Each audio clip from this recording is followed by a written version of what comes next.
सब प्रेम से बोलो गौरी पुत्र गणेश की जय। ओम नमः शिवाय। हर हर महादेव।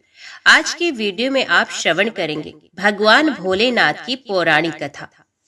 सूत जी कहते हैं, राज सिंहासन प्राप्त कर लेने पर वीर राजा भद्रायु ने किसी समय अपनी धर्मपत्नी के साथ रमणीय वन में प्रवेश किया। वहां उन्होंने देखा कुछ ही दूर पर एक ब्राह्मण पति पत्नी चिल्लाते हुए भागे जाते हैं और कोई बाघ उनका पीछा कर रहा है। वे दोनों पति पत्नी कह रहे थे, महाराज, हाय राजन, हे करुणानिधि, हमारी रक्षा कीजिए, रक्षा कीजिए। ये पुकार सुनकर राजा ने अपना धनुष उठाया। इतने में ही वे व्याघ्र आ पहुंचा। उसने ब्रह्माणी को पकड़ लिया। वे हाय नाथ, हाय नाथ, हाय प्राण वल्लभ, हाय शंभु, हाय जगदीश्वर आदि कहकर विलाप करने लगी। व्याघ्र बड़ा भयानक था। उसने ज्यों ही ब्राह्मणी को पकड़ा, त्यों ही राजा भद्रायु ने अपने तीखे बाणों से उसके मर्म में आघात किया, किंतु वे महाबली व्याघ्र उन बाणों से तनिक भी व्यथित नहीं हुआ। ब्राह्मणी को बल पूर्वक खींचकर दूर निकल गया। अपनी पत्नी को व्याघ्र के पंजे से पड़ी हुई देख ब्राह्मण को बड़ा दुख हुआ। वे विलाप करने लगा, हाय प्रिय, हाय कांते, हाय पतिव्रते, मुझे यहाँ अकेला छोड़कर तुम परलोक में कैसे चले गए? तुमको छोड़कर मैं कैसे जीवित रह सकता हूँ? राजन, तुम्हारे वे बड़े बड़े अस्त्र शस्त्र कहाँ हैं, जिनकी बड़ी प्रशंसा सुनी जाती थी? वे महान धनुष अब क्या हो गया, कहाँ चला गया? तुम्हारा 12,000 हाथियों से भी अधिक बल कहाँ गया? तुम्हारे शंख, खड्ग तथा मंत्र अस्त्र विद्या से क्या लाभ हुआ? दूसरों को क्षीण होने से बचाना क्षत्रिय का परम धर्म है। धर्मज्ञ राजा अपना धन और प्राण देकर भी शरण में आए हुए दीन दुखियों की रक्षा करते हैं।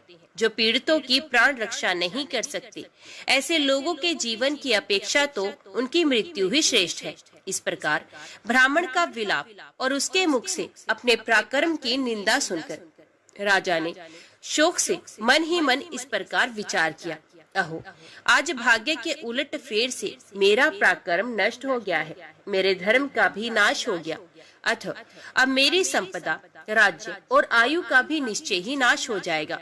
यों विचार कर राजा भद्रायु ब्राह्मणों के चरणों में गिर पड़े और उसे धीरज बंधाते हुए बोले, ब्राह्मण, मेरा पराक्रम नष्ट हो गया है, मुझे क्षत्रिय धर्म पर आप कृपा कीजिए। महामते, शोक छोड़ दीजिए, मैं आपको मनोवांछित पदार्थ दूंगा। ये राज्य, ये रानी और मेरा ये शरीर सब कुछ आपके अधीन है। बोलिए, आप क्या चाहते हैं? ब्राह्मण बोले, राजन, अंधे को दर्पण से क्या काम? जो भिक्षा मांगकर जीवन निर्वाह करता हो, वे बहुत से घर लेकर क्या करेगा? जो मूर्ख, उसे पुस्तक से क्या काम? तथा जिसके पास स्त्री नहीं, वे धन लेकर क्या करेगा? मेरी पत्नी चलेगी। मैंने कभी काम सुख का उपभोग नहीं किया, अतः काम भोग के लिए आप अपनी इस बड़ी रानी को मुझे दे दीजिए। राजा ने कहा, ब्राह्मण, क्या यही तुम्हारा धर्म है? क्या तुम्हें गुरु ने यही उपदेश दिया है? क्या तुम नहीं जानते कि पराई स्त्री का स्पर्श स्वर्ग एवं सुयश की हानि करने वाला है? पर स्त्री के उपभोग से जो पाप कमाया जाता है, उसे सैकड़ों प्रायश्चितों द्वारा भी धोया नहीं जा सकता। ब्राह्मण बोले, राजन, मैं अपनी तपस्या से भयंकर ब्रह्म हत्या और मदिरा पान जैसे पाप का भी नाश कर डालूंगा। फिर पर स्त्री संगम किस गिनती में है? अतः आप अपनी इस भार्या को मुझे अवश्य दे दीजिए, अन्यथा आप निश्चय ही नरक में पड़ेंगे। ब्राह्मण की इस बात पर राजा ने मन ही मन विचार किया कि ब्राह्मण के प्राणों की रक्षा न करने से महापाप होगा, अतः इससे बचने के लिए पत्नी को दे डालना ही श्रेष्ठ है।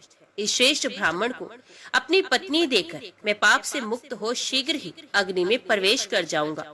मन ही मन ऐसा निश्चय करके राजा ने आग जलाई और ब्राह्मण को बुलाकर उसके प्रति अपनी पत्नी को दे दिया।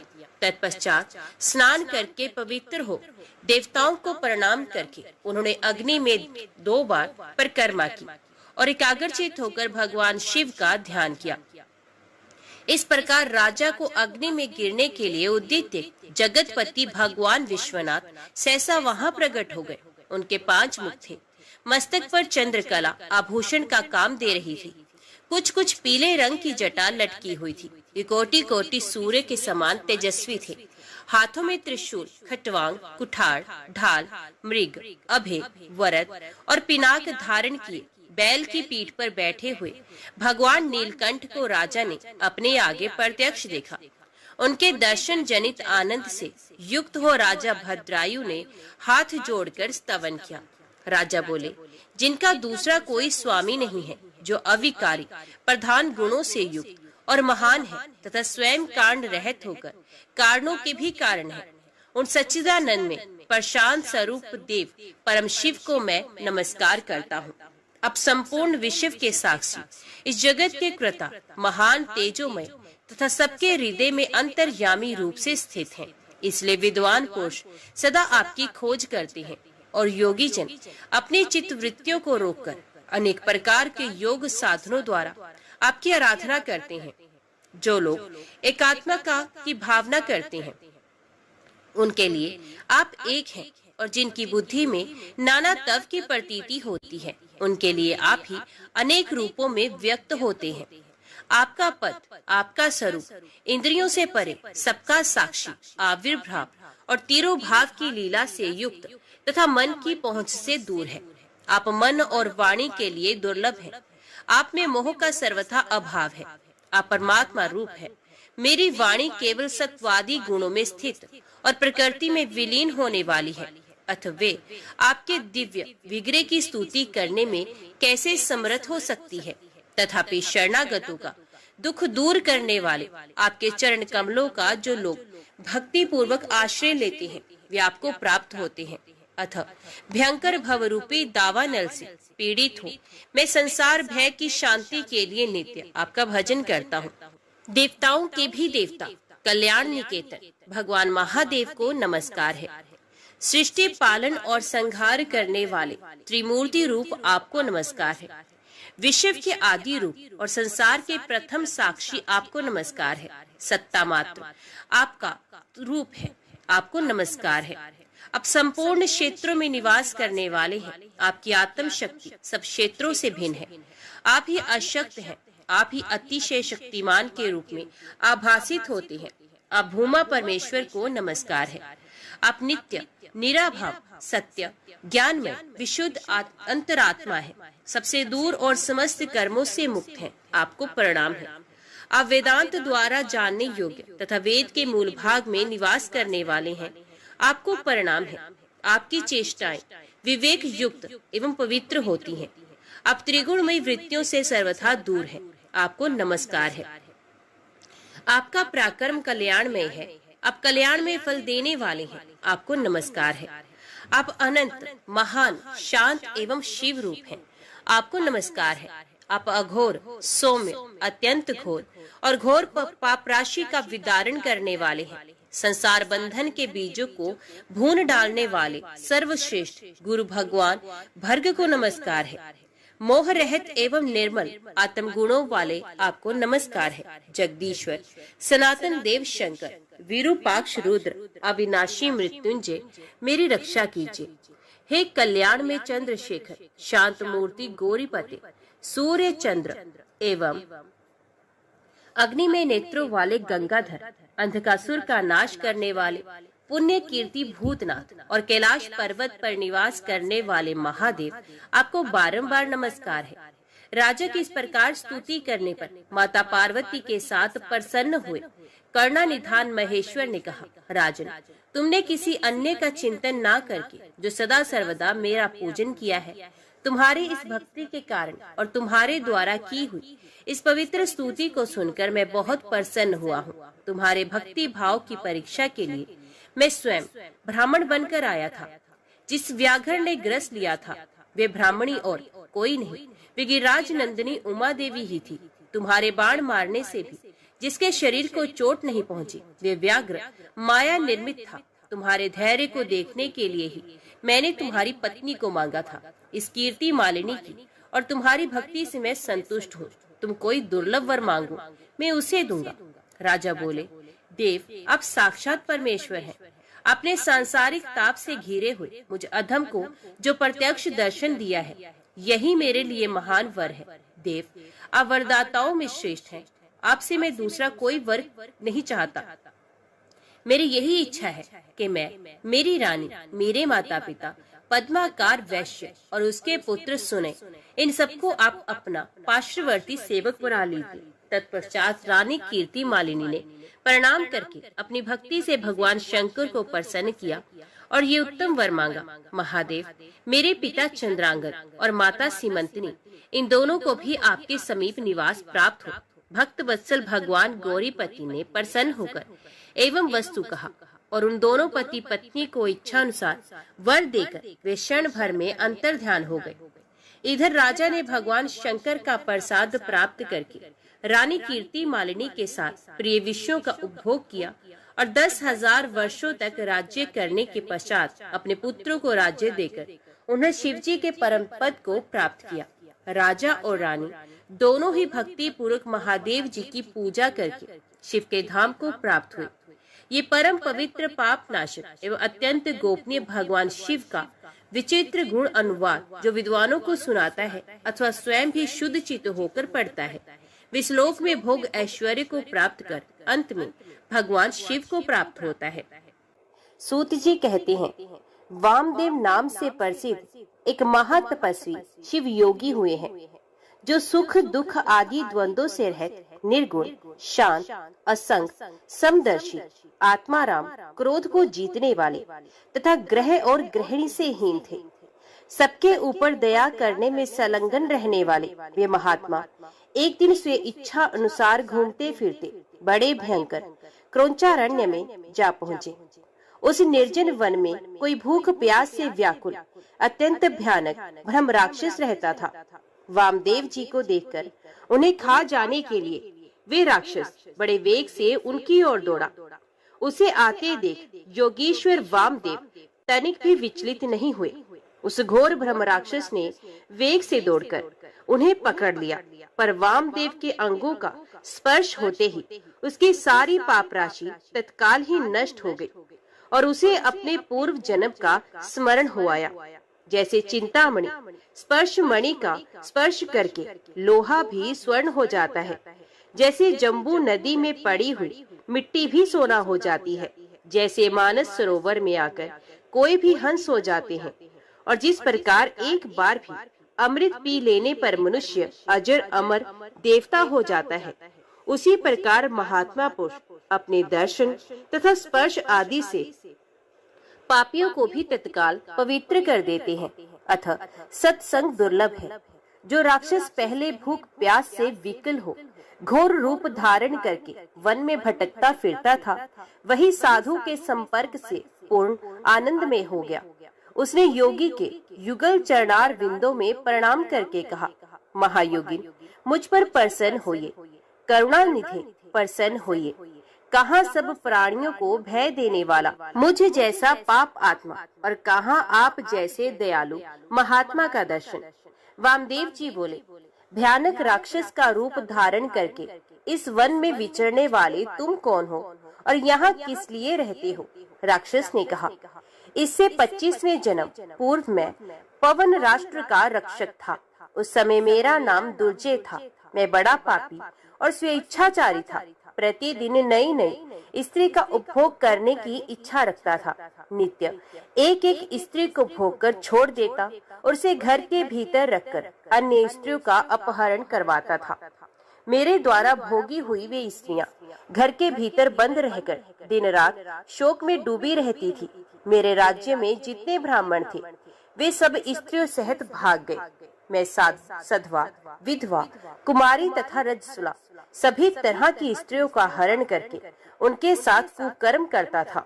इस प्रकार दूषित विषय भोगों में आसक्त, मत एवं मदिरापन में रत रहने के कारण मुझे जवानी में ही यक्षमा आदि बड़े बड़े रोगों ने घेर लिया। मंत्रियों और सेवकों ने भी मुझे त्याग दिया। अंत में अपने ही कुकर्म के कारण मैं मर गया।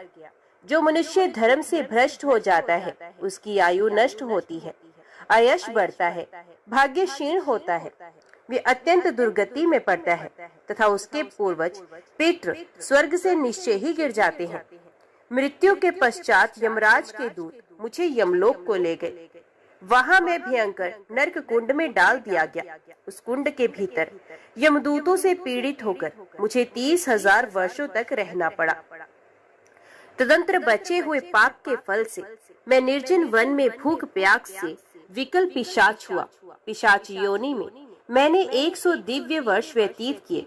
फिर दूसरे जन्म में व्याघ्र, तीसरे में अजगर, चौथे में भेड़िया, पांचवें में सुअर, छठे में गिरगट, सातवें में कुत्ता, आठवें में सियार, नवें में नील गाय, 10वें में मृग, 11वें जन्म में वानर, 12वें में गिद्ध, 13वें में नेवला, 14वें में कोआ, 15वें में रीछ, 16वें में वन मुर्गा, 17वें में गधा, 18वें में बिलाव, 19वें में मेढक, 20वें में कछुआ, 21वें में मछली, 22वें में चूहा, 23वें में उल्लू, 24वें में जंगली हाथी और 25वें जन्म में मैं ब्रह्म राक्षस हुआ। इस समय आपके शरीर के स्पर्श मात्र से मेरी पूर्व जन्मों की स्मृति जाग उठी है। आपके संग से मेरे मन में वैराग्य एवं प्रसन्नता हुई है। महामते, ऐसा प्रभाव आपको कैसे प्राप्त हुआ? वामदेव जी बोले, ये मेरे शरीर में लगे हुए भस्म का महान प्रभाव है। भगवान शंकर के सिवा दूसरा कौन है जो भस्म की शक्ति को जानता है? महादेव जी का जैसा महात्म्य है वैसा ही भस्म का भी है। भस्म के संसर्ग से तुम्हारी बुद्धि भी निर्मल हो गई है, अतः तुम भी श्रद्धा से पवित्र त्रिपुंड धारण करो। महातपस्वी शिव योगी वामदेव ने इस प्रकार भस्म का महात्म्य बतलाकर भस्म को अभिमंत्रित करके उसे घोर ब्रह्म राक्षस को दे दिया। उसे ब्रह्म राक्षस ने अपने ललाट में त्रिपुंड धारण किया और उसके प्रभाव से तत्काल ब्रह्म राक्षस शरीर का त्याग करके दिव्य शरीर से सुशोभित होने लगा। उसने भक्ति पूर्वक गुरु वामदेव की परिक्रमा की और दिव्य विमान पर बैठकर पुण्य लोक को प्रस्थान किया। महायोगी वामदेव साक्षात शिवजी की ही भांति पुण्य संसार में भ्रमण करने लगे। श्रद्धा ही संपूर्ण धर्मों के लिए अत्यंत हितकर है। श्रद्धा से ही मनुष्यों को दोनों लोकों में सिद्धि प्राप्त होती है। श्रद्धा से भजन करने वाले पुरुष को पत्थर की मूर्ति भी फल देने वाली होती है। श्रद्धा भक्ति से पूजा करने पर अज्ञानी गुरु भी सिद्धिदायक हो जाता है। श्रद्धा से जप किया हुआ मंत्र अव्यवस्थित होने पर भी फलदाता होता है। श्रद्धा से पूजा करने पर देवता नीच पुरुष को भी फल देने वाले होते हैं। अश्रद्धा से की हुई पूजा, दान, यज्ञ, तप और व्रत सभी निष्फल होते हैं। जैसे बांज वृक्ष का फूल व्यर्थ होता है, जो सर्वत्र संशय युक्त श्रद्धाहीन और अत्यंत चपल होता है, वे परमार्थ से भ्रष्ट होकर संसार बंधन से मुक्त नहीं हो पाता। मंत्र, तीर्थ, ब्राह्मण, देवता, ज्योतिषी, औषधि तथा गुरु में जिसकी जैसी भावना होती है उसे वैसी सिद्धि प्राप्त होती है। इस विषय में एक अत्यंत अद्भुत उपाख्यान बताया जाता है, जिसके श्रवण से सब मनुष्यों की अश्रद्धा तत्काल दूर हो जाती है। पूर्व काल में पांचाल देश के राजा के सिंह केतु नाम से विख्यात एक पुत्र था, जो समस्त उत्तम गुणों से युक्त और सदा क्षत्रिय धर्म में तत्पर रहने वाला था। एक दिन महाबली सिंह केतु कुछ सेवकों को साथ लेकर शिकार खेलने के लिए वन में गया।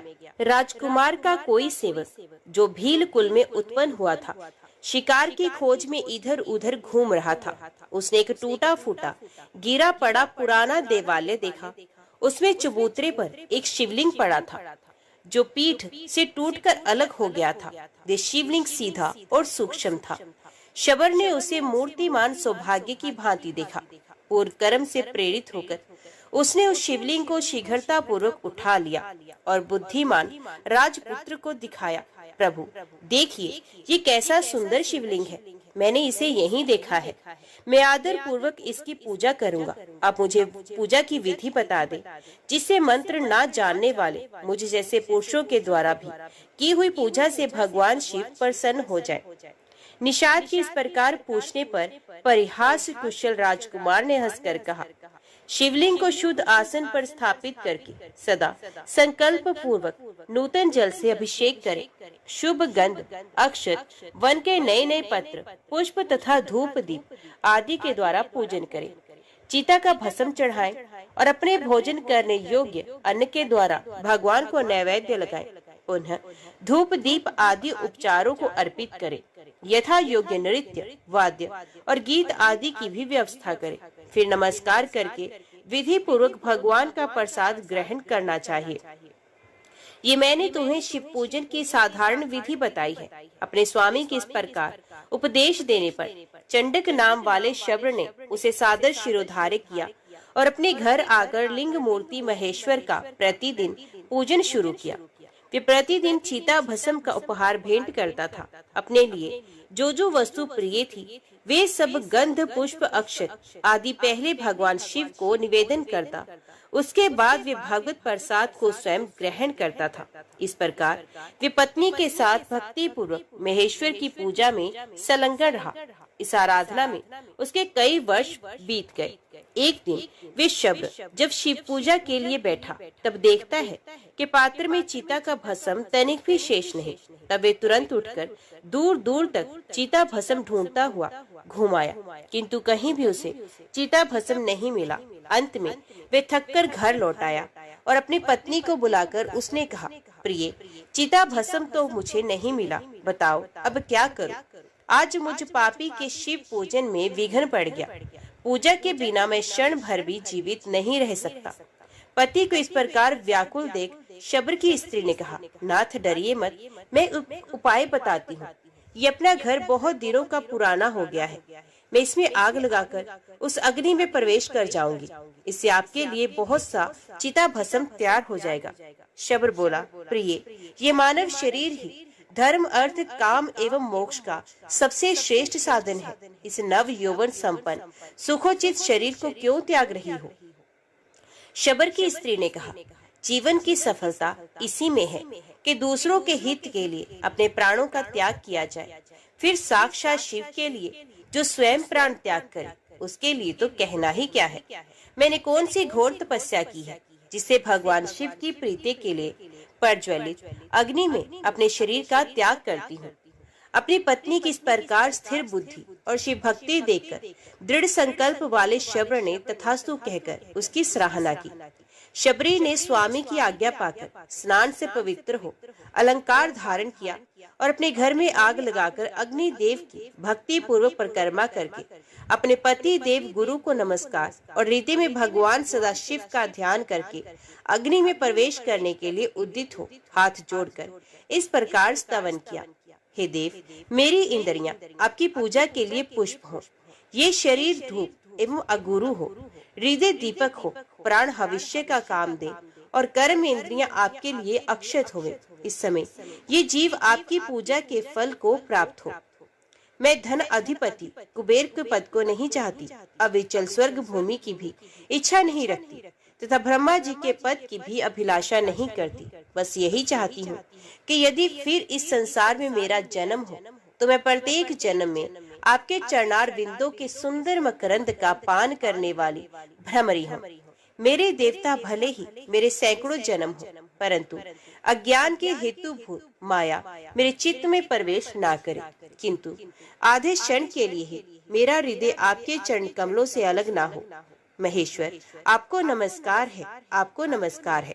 इस प्रकार देवेश्वर भगवान शिव को प्रसन्न करके दृढ़ निश्चय वाली शबरी प्रज्वलित अग्नि में प्रवेश कर गई और क्षण भर में ही जलकर भस्म हो गई।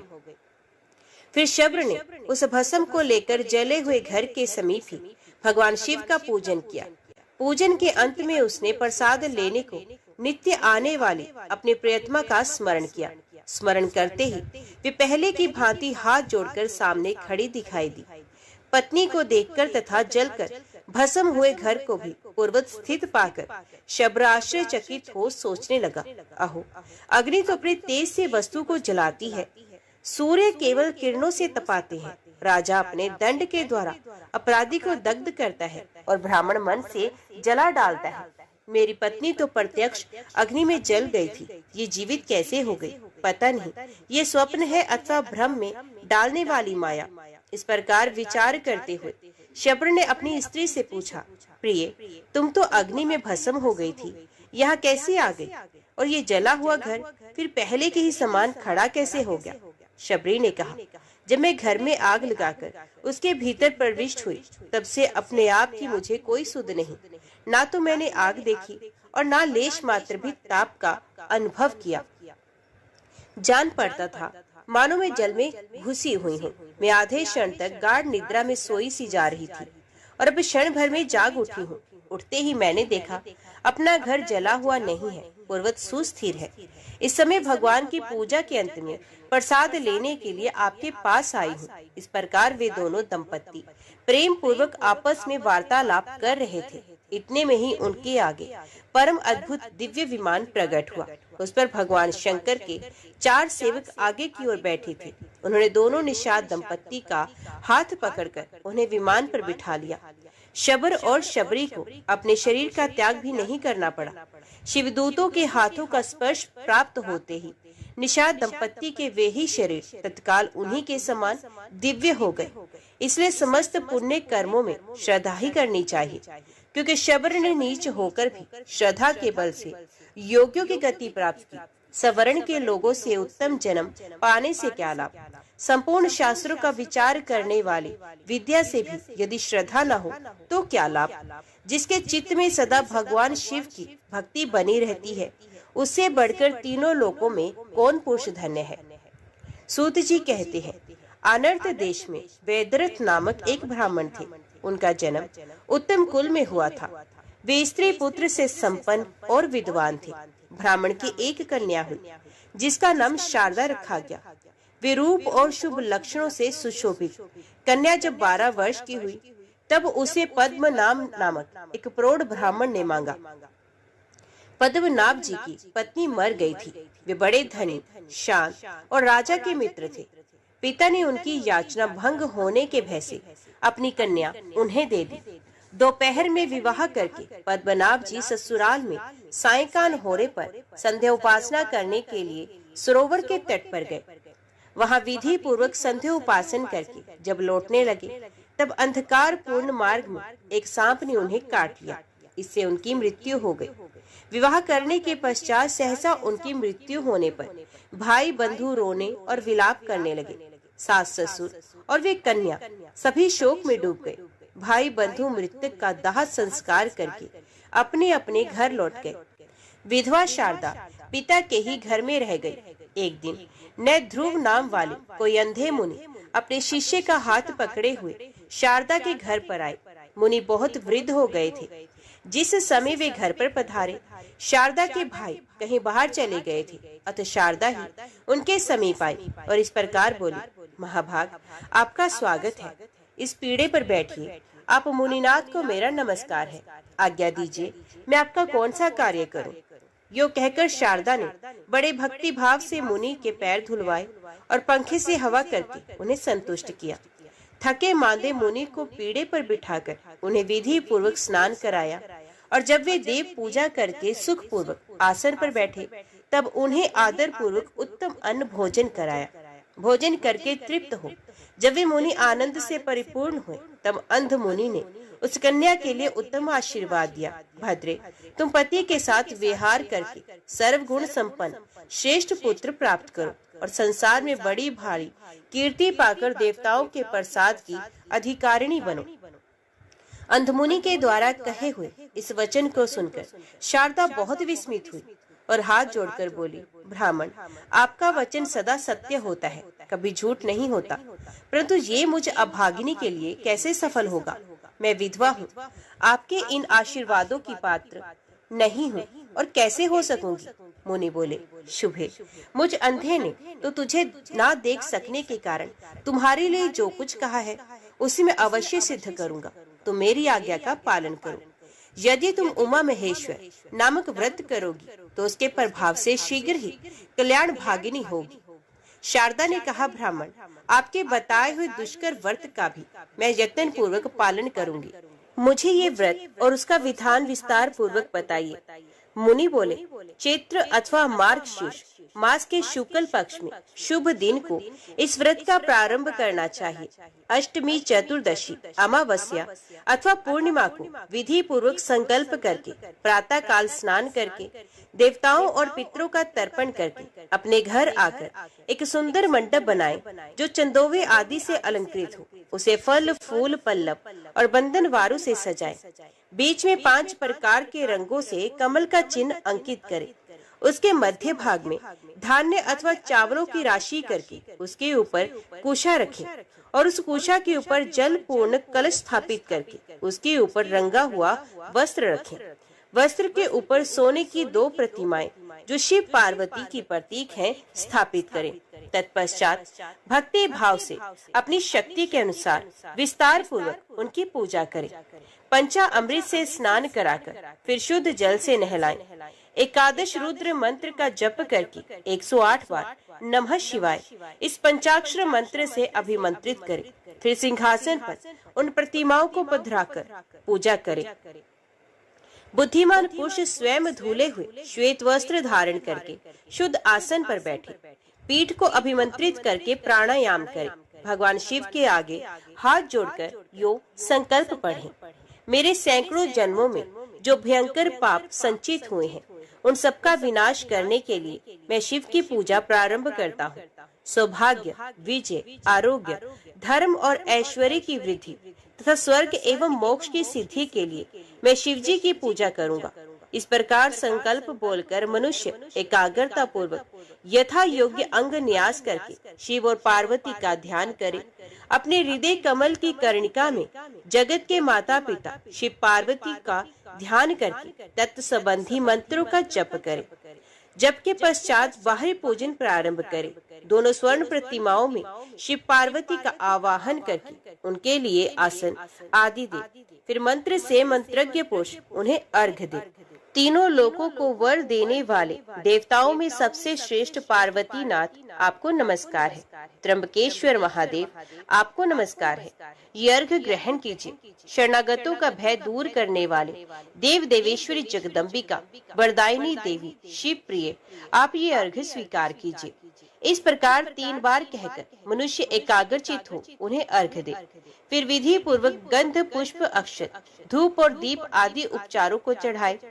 खीर के साथ घी में तैयार किया हुआ नैवेद्य अर्पण करे। तत्पश्चात मूल मंत्र द्वारा 108 बार हविष्य की आहुति दे। फिर नैवेद्य हटाकर धूप आरती करके तांबूल अर्पण करे और मन को एकाग्र करके नमस्कार करे। इस प्रकार उपचार से पूजा करके ब्राह्मण दंपत्ति को भोजन कराएं। इसी प्रकार सायंकाल की पूजा करके ब्राह्मण की अनुमति ले रात में मौन भाव से दूध में तैयार किया हुआ हविष्य भोजन करे। इस प्रकार विद्वान पुरुष 1 वर्ष तक दोनों पक्षों में इस व्रत का पालन करता रहे। वर्ष पूरा होने पर व्रत का उद्यापन करें। शतरुद्र का पाठ करते हुए दोनों प्रतिमाओं को जल से स्नान कराएं। आगमोत्र मंत्र से शिव पार्वती की भली भांति पूजा करें। अंत में वस्त्र, स्वर्ण और प्रतिमा सहित कलश सदाचारी आचार्य को देकर ब्राह्मण को भोजन कराएं। उनका भी यथाशक्ति स्वागत सत्कार करके उन्हें गो, स्वर्ण और वस्त्र आदि की दक्षिणा दें। तत्पश्चात ब्राह्मणों की आज्ञा लेकर अपने इष्ट मित्रों और बंधु बांधवों के साथ स्वयं भी भोजन करें।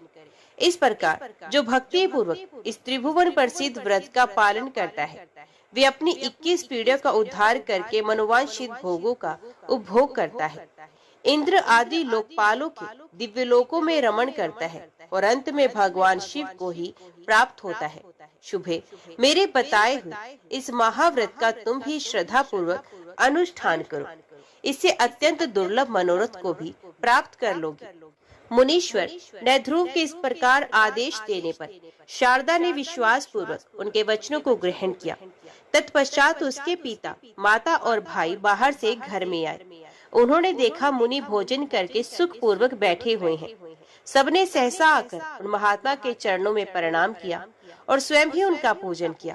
साध्वी शारदा ने उस श्रेष्ठ मुनि का पूजन किया है और मुनि ने उसे अनुग्रह पूर्वक व्रत का उपदेश दिया है। ये सब सुनकर उसके भाई बंधुओं को बड़ा हर्ष हुआ। वे सब हाथ जोड़कर बोले, मुने, आज आपके आगमन मात्र से हम सब लोग धन्य हो गए। हमारा समस्त कुल पवित्र हो गया और ये घर भी सार्थक हो गया। आप हमारे घर के पास ही निवास करें और ये घर का मठ है। ये स्नान पूजा के लिए बहुत उपयोगी है, अतः इसी में रहिए। इस प्रकार प्रार्थना करने पर उन मुनिश्रेष्ठ ने बहुत अच्छा कहकर ब्राह्मण के उत्तम मठ में निवास किया। इस प्रकार मुनि के समीप नियम में मन लगाकर उस महाव्रत का पालन करती हुई शारदा का 1 वर्ष पूरा हो गया। वर्ष व्यतीत होने पर उसने पिता के घर में ही ब्राह्मण भोजन पूर्वक भली भांति व्रत का उद्यापन किया। उन ब्राह्मण को यथा योग्य दक्षिणा देकर प्रणाम पूर्वक विदा किया। माता पिता ने उसके इस कार्य की बड़ी प्रशंसा की। शारदा उस दिन भी उपवास करके नियम पालन पूर्वक महात्मा नैध्रुव के बताए हुए उत्तम मंत्र का जप करती रही। तदंतर प्रदोष काल आने पर उसने भगवान शंकर का पूजन किया और घर के पास वाले मठ में भगवान शिव का ध्यान करती हुई साध्वी शारदा रात भर भगवान शिव के समीप जागती रही। शारदा की भक्ति और मुनि की तपस्या एवं समाधि से संतुष्ट होकर जगत माता पार्वती उनके सामने प्रकट हुई। उनके प्रकट होते ही अंधे मुनि को 2 नेत्र प्राप्त हो गए। अपने सम्मुख प्रकट हुई जगत माता पार्वती का दर्शन करके वे मुनि और वे ब्राह्मण कन्या दोनों उनके चरणों में गिर पड़े। तब उन दोनों को उठाकर पार्वती देवी ने बड़े प्रेम से कहा, मुनि श्रेष्ठ, मैं तुम्हारे ऊपर प्रसन्न हूँ। पाप रहित पुत्री शारदा, तुम्हारे ऊपर भी मैं प्रसन्न हूँ। बोलो, तुम्हारी रुचि के अनुसार कौन सा देव दुर्लभ वर प्रदान करूं? मुनि बोले, देवी, ये शारदा नाम की कन्या विधवा हो गई है। मैंने अंधा होने के कारण इस बात को ना जानकर इसकी सेवा से संतुष्ट हो ये आशीर्वाद दिया कि तुम अपनी पति के साथ चिरकाल तक विहार करके उत्तम पुत्र प्राप्त करो। जगदम्बा, आप मेरे इस वचन को सत्य करें। आपको नमस्कार है। श्री पार्वती देवी ने कहा, ब्राह्मण, ये शारदा पूर्व जन्म में एक द्राविड़ ब्राह्मण की द्वितीय पत्नी थी। उस समय इसका नाम भामिनी था। भामिनी अपने पति की बड़ी प्यारी थी। अपनी रूप माधुरी से परम मनोहर दिखाई देने वाली भामिनी ने रूप वशीकरण आदि छलपूर्ण उपायों से पति को अपने वश में कर लिया। वे मोहग्रस्त ब्राह्मण अपनी छोटी पत्नी में ही आसक्त होने के कारण अपनी ज्येष्ठ एवं पतिव्रता पत्नी के पास कभी नहीं गया। पति समागम से वंचित होने से वे स्त्री पुत्रहीन रह गई। इससे वे मन ही मन सदा संतप्त रहती थी और उसी दशा में समय अनुसार उसकी मृत्यु हो गई। भामिनी के घर के पास एक तरुण ब्राह्मण रहता था। वे इस सुंदरी को देखकर मोहित हो गया था। एक दिन उसने काम से आतुर होकर इसका हाथ पकड़ लिया। उस समय इसने क्रोध से लाल आंखें करके उसे दूर भगा दिया। वे दिन रात इसी का चिंतन करते करते मृत्यु को प्राप्त हुआ। इसने स्वामी को मोहित करके जो उन्हें ज्येष्ठ पत्नी से विमुख किया था, उसी पाप से इस जन्म में विधवा हुई। जो स्त्रियां संसार में पति पत्नी में वियोग कराती हैं, उन्हें 21 जन्मों तक बाल्यावस्था में विधवा होना पड़ता है। और वे काम मोहित ब्राह्मण जो पराई स्त्री के विरह से पीड़ित होकर मृत्यु को प्राप्त हुआ था, उसने भी पाप ही किया था। अतः इस जन्म में वे इसका पानी ग्रहण मात्र करके मृत्यु को प्राप्त हुआ। पूर्व जन्म में जो इसका पति था, वे इस समय पांडे देश में एक श्रेष्ठ ब्राह्मण के रूप में उत्पन्न हुआ है। उसके पास धन संपत्ति, स्त्री तथा सुख भोग की सामग्री सब कुछ है। ये शारदा अपने उसी पति के साथ प्रत्येक रात्रि में स्वप्न अवस्था में समागम करके जागरण काल की अपेक्षा भी श्रेष्ठ रति सुख का अनुभव करे। स्वप्न अवस्था में पति समागम से ये कुछ ही समय में वेद वेदांगों के प्रांगण विद्वान पुत्र प्राप्त कर लेगी। ये ब्राह्मण देवता भी स्वप्न में अपने साथ चिर समागम से इसके गर्भ से उत्पन्न हुए पुत्र को सदैव देखा करेंगे। महामुने, पूर्व जन्म में इसने मेरी आराधना की है और इसी को वर देने के लिए मैं प्रकट हुई हूँ। तदंतर महादेवी पार्वती ने शारदा से आदर पूर्वक कहा, बेटी, तुम मेरी उत्तम बात सुनो। जब कभी भी किसी देश में अपने स्वप्न में देखे हुए पूर्व पति को देखना, तब समझ लेना कि यही मेरे पुरातन पति हैं। वे ब्राह्मण भी तुम्हें देखकर पहचान लेंगे। उस समय तुम दोनों में वार्तालाप होगा। ऐसा अवसर आने पर तुम अपने विद्वान पुत्र को उन्हीं ब्राह्मण की सेवा में समर्पित कर देना। उमा महेश्वर व्रत का जो श्रेष्ठ फल है, उसके अर्धभाग को इस प्रकार उन्हीं के हाथों में सौंप देना और तब से उन्हीं के अधीन होकर रहना। तुम दोनों को स्वप्न मिलन के सिवा कभी शारीरिक संग नहीं करना चाहिए। समय आने पर वे श्रेष्ठ ब्राह्मण जब मृत्यु को प्राप्त होंगे, तब उन्हीं के साथ चिता की अग्नि में प्रवेश करके तो मेरे धाम को प्राप्त होगी। ऐसा कहकर जगन माता पार्वती अंतर्ध्यान हो गई। वे कन्या करुणामयी पार्वती का वरदान पाकर बहुत प्रसन्न हुई। रात्रि व्यतीत होने पर नूतन नेत्र प्राप्त हुए। धर्मज्ञ मुनि ने उसके माता पिता से एकांत में सब बात बताई। तत्पश्चात वे चले गए। इस प्रकार कुछ दिन बीतने पर शारदा ने स्वप्न में पति का समागम प्राप्त किया। पार्वती देवी के वरदान से उसके गर्भ रह गया। उस विधवा को गर्भवती हुई सुनकर सब लोग व्यभिचारिणी कहकर उसे धिक्कार देने लगे। उसके मरे हुए पति के जाति भाइयों ने जब ये असहनीय बात सुनी, तब वे सब लोग शारदा के पिता के घर आए। गांव के बड़े बूढ़े पंडित भी आए। सबने कुल के वृद्ध पुरुषों के साथ बैठकर गोष्ठी की। लज्जा से नतमुख हुई गर्भवती शारदा को बुलाकर कुछ लोग बड़े क्रोध में भरकर उसे डांटने लगे। कुछ लोगों ने उसकी ओर से मुंह फेर लिया। कुछ निर्दयी वृद्धों ने अपना निर्णय इस प्रकार व्यक्त किया, ये पाप बुद्धि वाली कन्या दोनों कुलों का नाश करने वाली है। इसके केश मुंडवाकर नाक और कान काट दिए जाए और इसे कुल और जाति से बहिष्कृत करके गांव से बाहर निकाल दिया जाए। ये सुनकर सब लोग ऐसा ही करने को तैयार हो गए। इसी समय सबको आकाशवाणी सुनाई पड़ी। इस कन्या ने ना तो कोई पाप किया है, ना कुल में कलंक लगाया है, ना इसके पातिव्रत्य का भंग हुआ है। ये सदाचार परायणा स्त्री है। इसके बाद जो लोग इसे उल्टा या व्यभिचारिणी कहेंगे, उन पाप मोहित मनुष्यों की जीवा तत्काल विदीर्ण हो जाएगी। इस प्रकार आकाशवाणी सुनकर उसके माता पिता आदि सब लोगों को बड़ा हर्ष हुआ। कुछ अविश्वासी मनुष्य बोल उठे, ये आकाशवाणी झूठी है। इतना कहते ही उनकी जीवा दो टुक हो गई। फिर तो सब जाति भाई भाई बंधु, स्त्री और बड़े बूढ़े साधु साधु कहकर शारदा की प्रशंसा करने लगे। कुल की स्त्रियां प्रसन्न हो गई। दूसरे लोग कहने लगे, देवता झूठ नहीं बोलते, परंतु ये समझ में नहीं आता कि इसने कैसे गर्भ धारण किया। इस प्रकार संशय में पड़े हुए लोगों को देखकर लोक तत्व को जानने वाले एक वृद्ध पुरुष ने कहा, ये जो कुछ देखने और सुनने में आता है वे संपूर्ण विश्व माया में है। इस क्षणभंगुर संसार में अकथनीय और असंभव बातें भी माया से होती रहती हैं। माया ईश्वर के अधीन है। अतीश्वर ईश्वर की लीला का रहस्य कौन जानता है। सत्यवती मछली के पेट से पैदा हुई। महिषासुर भैंस के गर्भ से उत्पन्न हुआ। वसुदेव जी से रोहिणी के गर्भ से पुत्र का जन्म हुआ। मुनि के शाप से सांप के पेट से मूसल पैदा हुआ। मुनियों के मंत्र बल से राजा युवनाश्व के भी गर्भ रह गया। इसी प्रकार ये कल्याण में सती शारदा भी अपने महान व्रत के प्रभाव से गर्भवती हुई है। ये बात निश्चय पूर्वक कही जा सकती है। इस विषय में स्त्रियां ही इसे एकांत में ले जाकर सच्ची बात पूछे। इस निश्चय के अनुसार स्त्रियों ने उसे एकांत में ले जाकर इस विषय में पूछताछ की।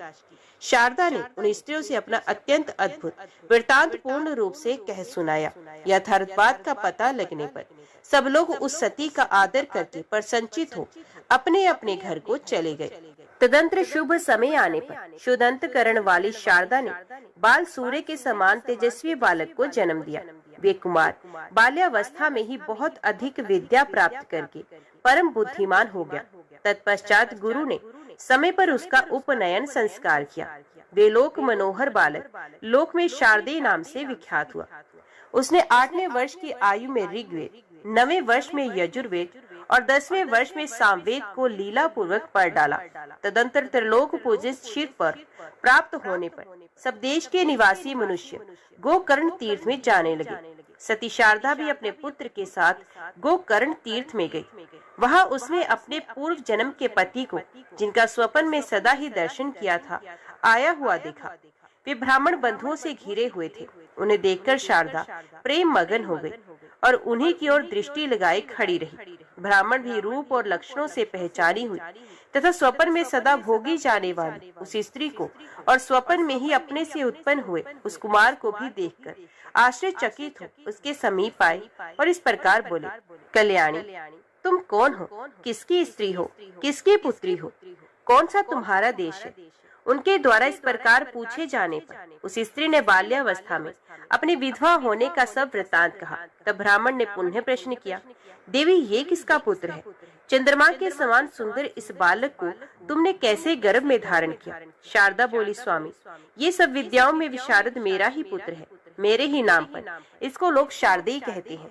उसकी ये बात सुनकर श्रेष्ठ ब्राह्मण हंसकर बोले, देवी तुम्हारा पति तो पानी ग्रहण मात्र करके मर गया, फिर इस पुत्र का जन्म कैसे हुआ, इसका कारण बताओ। शारदा बोली, महामती परिहास से कोई लाभ नहीं, आप मुझे जानती हैं और मैं आपको जानती हूँ, इस विषय में हम दोनों के मन में प्रमाण है। ऐसा कहकर उसने देवी के दिए हुए वरदान आदि की बातें बताई और अपने व्रत के आधे भाग व्रतधारी कुमार शारदे को उन्हें सौंप दिया। वे ब्राह्मण देवता बहुत प्रसन्न हुए। उन्होंने कुमार को हृदय से लगा लिया और शारदा के माता पिता की आज्ञा लेकर शारदा तथा उस ब्राह्मण को अपने घर बुला ले गए।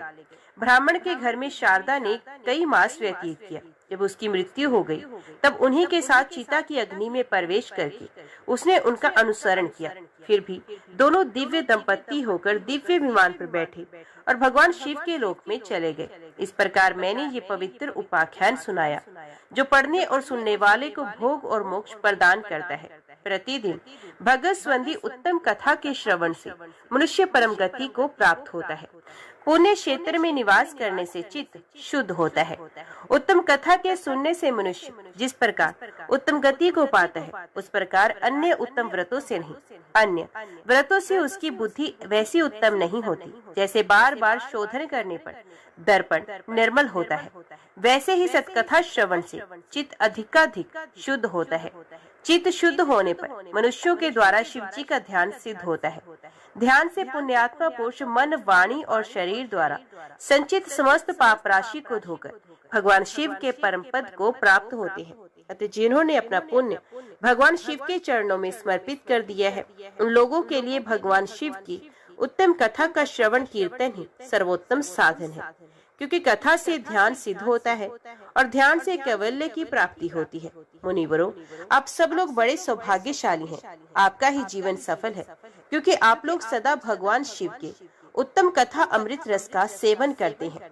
इस जीव जगत में वस्तुत उन्हीं का जन्म सफल है जिनका मन सदा भगवान विश्वनाथ का ध्यान करता है। वाणी उनके गुण गाती है और दोनों कान उन्हीं की कथा सुनते हैं।